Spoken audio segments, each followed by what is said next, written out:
Now, whether you use Celsius or Fahrenheit, it is entirely too hot right now, so let's get on with this Linux and open source news show. This week we've got GNOME changing their governance model to reduce the amount of power individual maintainers have and to have more of a consensus and a vision on where the desktop is going, which I think is great. We also have Android losing their court case against Epic, meaning Android in the US will have to be way more open and they don't have long to do so. And we also have the Linux desktop passing 6% market share according to multiple sources, plus a bunch of other things, including this message from our sponsor.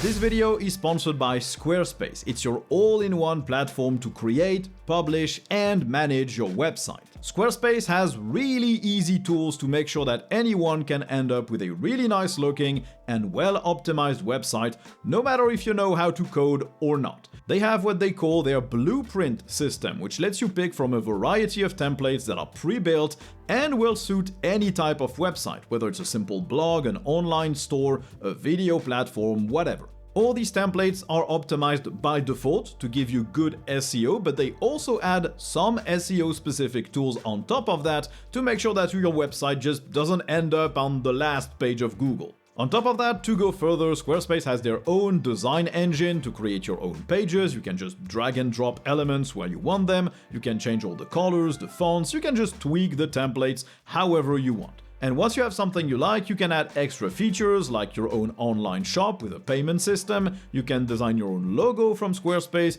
you can book your own domain name to have an easy to remember address. So check out squarespace.com/TheLinuxExperiment or just click the link in the description below and you'll get 10% off your first website or domain purchase.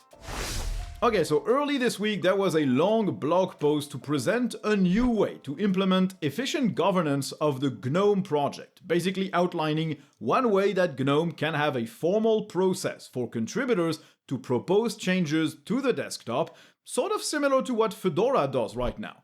The goal is obvious, avoiding having segmented discussions in issue trackers that will be left to the decision of one maintainer or of one opinion, and instead spreading decision power and responsibility so the project can be moved forward effectively instead of having multiple little kingdoms. The general idea is to have a place to submit formal proposals to everyone that might get involved and get those proposals accepted or rejected. It's then transparent, it is visible of everyone, and everyone will know what needs to be done and how. The idea would also be to have an editorial team around to make sure that the proposal is legible, follows the guidelines and the expected proposal sequence. Finally, a steering group would vote on those proposals based on the feedback of everyone involved, including the community, and the group that votes would be made up of representatives of all teams from the GNOME project. The idea also proposes the creation of special interest groups for the GNOME SDK, for the desktop, for the core apps, basically all of the big umbrellas of the GNOME project, helping share that responsibility and also alleviating the workload in any part of these groups and maybe helping to avoid burnout. The phrasing of this thing is pretty clear-cut. It's very clearly saying that people who want to keep all the control over their own area of a GNOME project are not really welcome if they don't want to play nice with others and share the decision process, and that their code can actually live outside of GNOME perfectly fine. But if you want to be part of the GNOME project, you're gonna have to play nice with a decision-making committee. I would assume the idea is to avoid a project being blocked by one person who oversees a core part of GNOME because they don't like, I don't know, the language being used, the proposal itself, the GUI propositions, or whatever else. Now this looks like it's actually how things are going to go, not just a proposal on how to implement a decision-making process. This seems like this is how things are going to be run from now on in GNOME, and I think it's great. It's been working out really well for Fedora. All those proposals are transparent, the community can discuss them outside of the proposal wiki page itself, and those opinions seem to be taken into account. As we've seen with the proposition to drop 32-bit support, the community reacted pretty vehemently against that, and that proposal was retracted. If GNOME has the same kind of process, I think it's really good, really transparent, and probably also way more efficient. It lays out an entire vision for the project that everyone can be informed of, And I think that's really good. Also this week, the Linux desktop seems to have reached around 6% market share worldwide. LAN Sweeper, which is a company that offers software that maps your entire fleet of devices, whether it's IoT stuff, PC, servers, whatever, probably they want to help IT teams make sure that they're not forgetting a crucial part of the infrastructure in their patching workflow or whatever. Basically, using their software, they analyzed 15 million computers from their customers, so companies, and they found that the Linux desktop accounts for 6% of these computers. Other studies or numbers seem to confirm that number as well. For example, the website for the US government showed the same percentage. And StatCounter shows 5.24% Linux market share in July, but StatCounter counts web visits, which obviously tracker blockers will obfuscate a little bit, so it's likely that it's a bit higher than that. LAN Sweeper apparently scanned 15 million of what they call consumer PCs, which are basically isolated computers, not necessarily part of a work group or stuff like bring your own device to work, and also 3.5 million business computers, those being part of a management group in Active Directory. These are all PCs inside of companies. They are not end-user personal computers that you would use at home, so of course this 6% figure is biased, but it's still kind of interesting.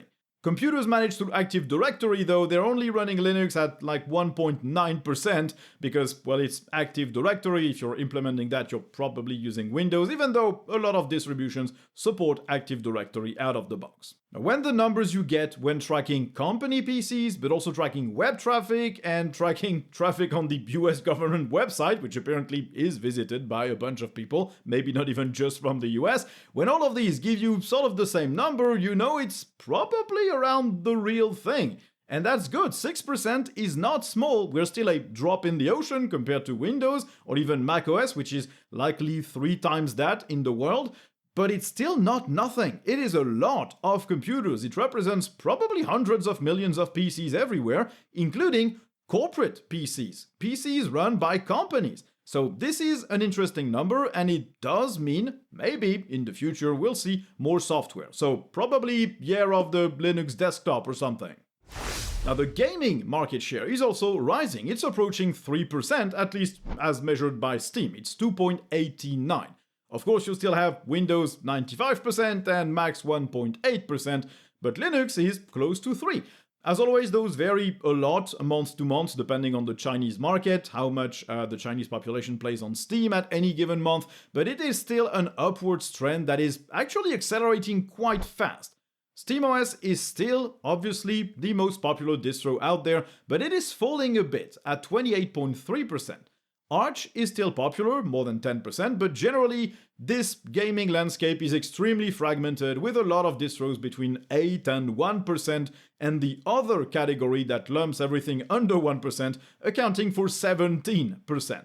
Generally though, the Gaming on Linux aggregate chart of distro bases indicates that Arch-based distros are on the rise, Flatpak is quite stable, SteamOS is slowly falling, and Ubuntu-based distros are starting to regain some market share as well.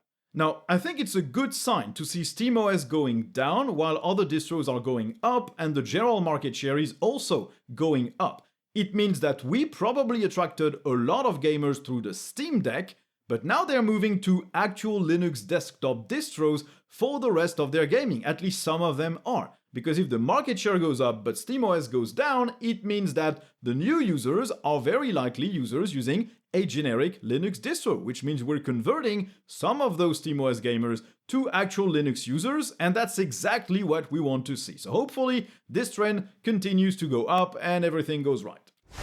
Now, Google just lost its appeal against Epic in its antitrust Google Play case, meaning that they'll really have to do something now. They admitted they have only 14 days to implement a big amount of changes, notably allowing developers to use any billing system, not just Google Plays.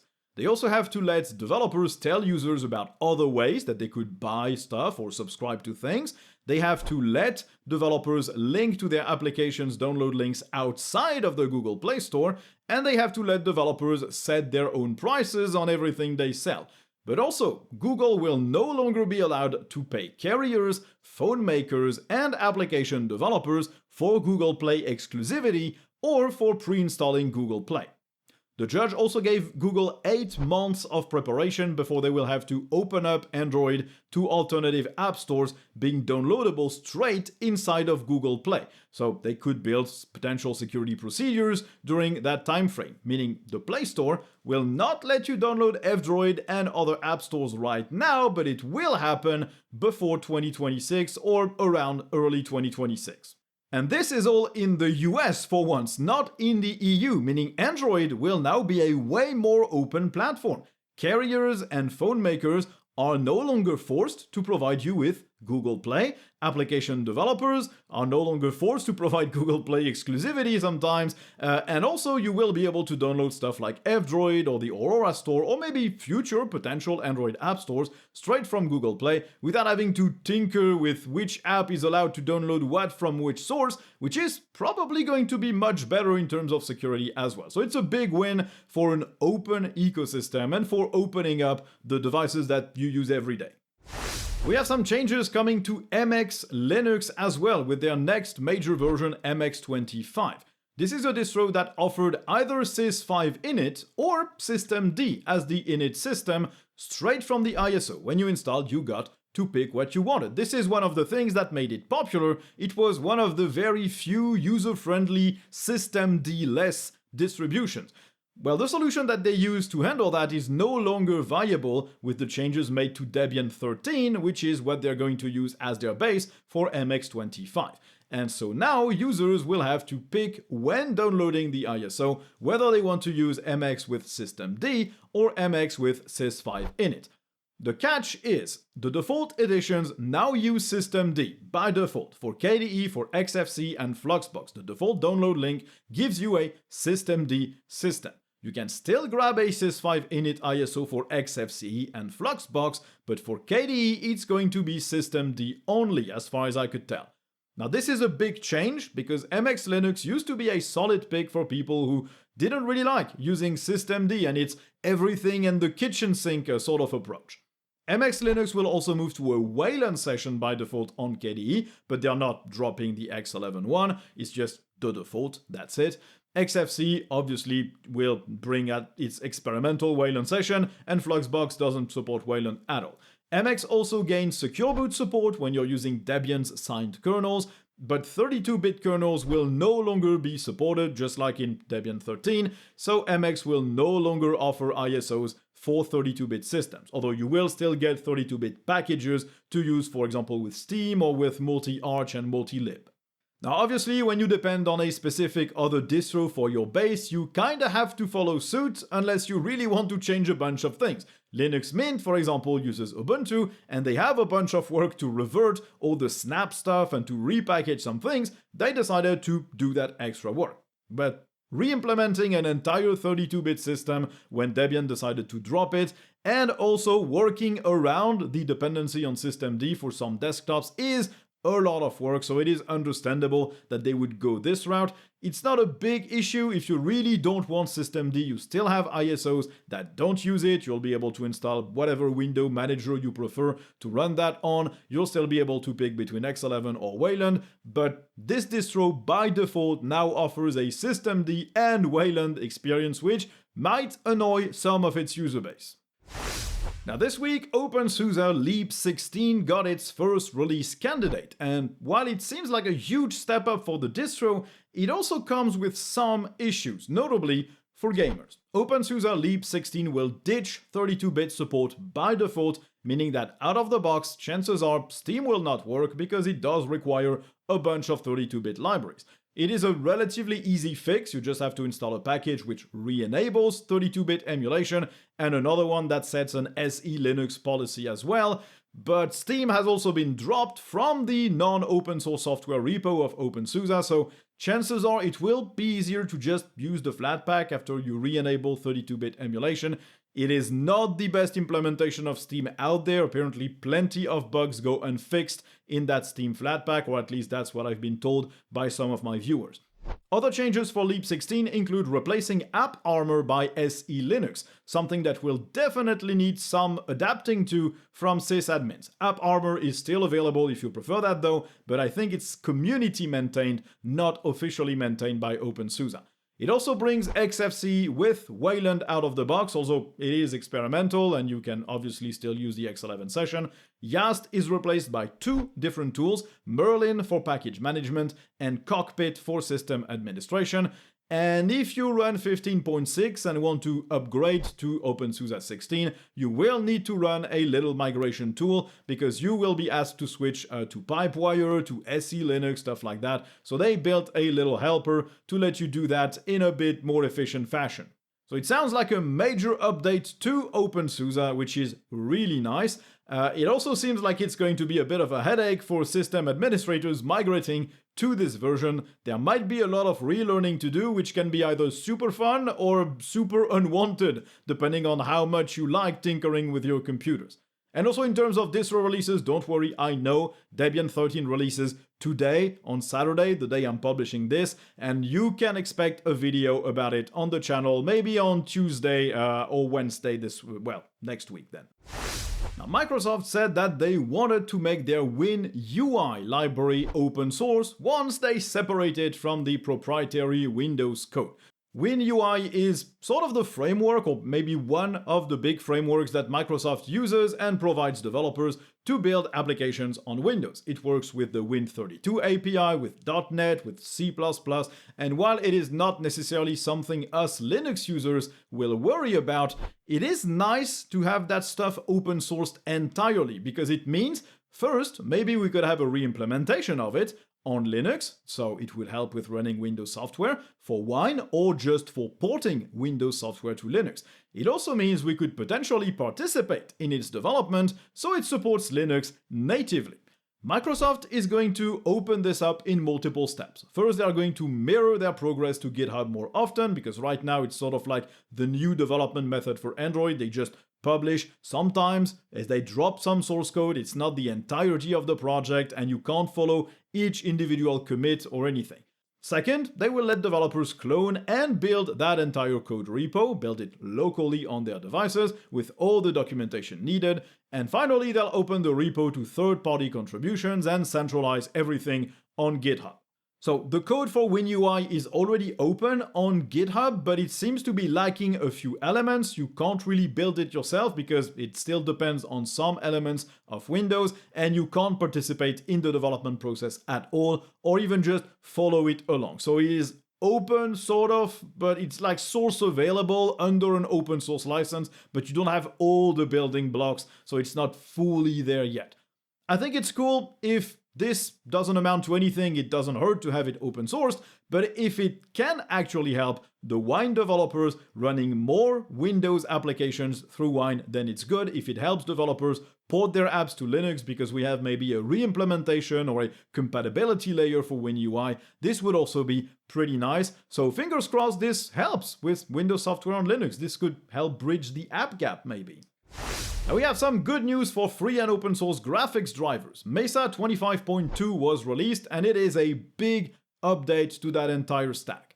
OpenGL 4.6 is now supported, depending of course on the driver you're using. Some older ones will not support it and some newer ones might need a bit more additional work, but the API itself is in there. Vulkan 1.4 is also in there, complete with Vulkan video support for the latest AMD GPUs. And interestingly, OpenCL is also making progress, with plenty of OpenCL extensions being added, meaning maybe OpenCL won't be such a pain in the future on Linux. Support has always been very patchy, depending on the hardware you have, what the application requiring OpenCL needs or uses. There were plenty of implementations, some work with certain apps, some don't with others. It's a mess, so if we can have a standard, strong, full implementation of OpenCL in Mesa, that would be good.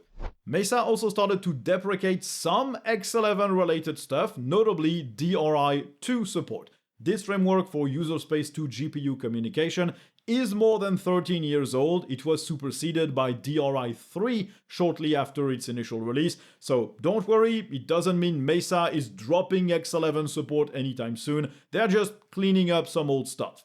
You can also expect fixes for Vulkan shader compilation, for Chrome video acceleration, and for specific games and apps at the driver level.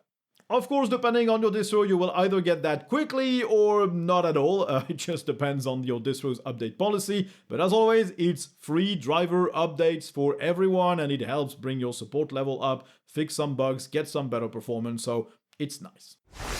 And to conclude, Nextcloud published their Digital Sovereignty Index this week, which is an arbitrary number from 0 to 100 that is intended to reflect how much of the publicly visible infrastructure of a country's economy is either self-hosted or at least entirely controlled by their owners, where they can set rules, control the infrastructures and the like, in opposition to being hosted by big tech on a giant cloud provider or just using big tech cloud services. This includes individuals, businesses, big or small, but also the governments themselves. Now, it is an overrepresentation of regular users and small businesses because what they do is just count the number of servers that are, as they call it, sovereign or bring their users' digital sovereignty across 50 different applications like email servers, video conferencing, group chat, notes, projects management, basically probably all the stuff that Nextcloud does themselves. Now, if we look at the numbers, Finland seems to be the best at this in the world, well, out of all the countries they tracked, followed by Germany. But everything else has extremely low scores. France is at 25.10, the US is at 14, almost 15. The average for EU in general is 16.31, which is really, really bad. It's much closer to the 0, which is the worst score, than to the 100, which is the best one. Now, of course, this number doesn't mean anything in isolation. It is only useful in comparison with itself as it evolves and between countries. It is obviously something that Nextcloud decided upon. As I said, it overrepresents regular users because it just counts individual servers. There's no ponderation on the importance of a specific company or a specific government. But they still tracked 7.2 million servers across 50 countries, which is not nothing. Now, as Nextcloud tracks those numbers over time, which hopefully they will repeat that index regularly, it will give us an indication on whether the current talks about digital sovereignty are actually being followed up with any action, or if it's actually getting worse and more people are going back to like the Googles, the Apples, the Microsoft, or using like AWS, Google Cloud, Azure, and the like. Hopefully it goes in the right direction, meaning digital sovereignty. Let's not use big tech services if we can avoid them. But I'm not sure that this is going to happen because, well, everyone who talks about digital sovereignty generally does a nice little backflip, turns around and runs back to the big companies afterwards. So we'll have to wait and see. And it's time to leave you on this message from our sponsor, Tuxedo Computers. You all know about them by now. Tuxedo is a hardware manufacturer. They have laptops and desktops that they sell with Linux pre-installed. I only use their computers to do everything that you see or hear from me. I use one of their laptops to create, write, edit, and just record and everything else. All of those videos and podcasts and all my gaming is done on Linux on one of their Tuxedo cubes. They have something for everyone, every price point. You can also customize all the hardware internals, the keyboard layouts, the logo, everything you want. So if you need a new computer, you want to buy something that actually supports Linux, and you want to support a company that contributes to Linux, the link is in the description. Anyway, this will conclude today's episode. I hope you enjoyed listening to it, because let's be honest, you didn't watch it. You were doing the dishes or cleaning the house, weren't you? Maybe going for a little cheeky run, eh, Kevin? I know what you did. Anyway, all the YouTube buttons are down there. You know what they do. The YouTube comment section is there as well. Just drop a little thumbs up or a little comment so the videos can go up in the almighty algorithm and everyone is happy. Thank you all for watching, and I guess you'll see me in the next one. Bye!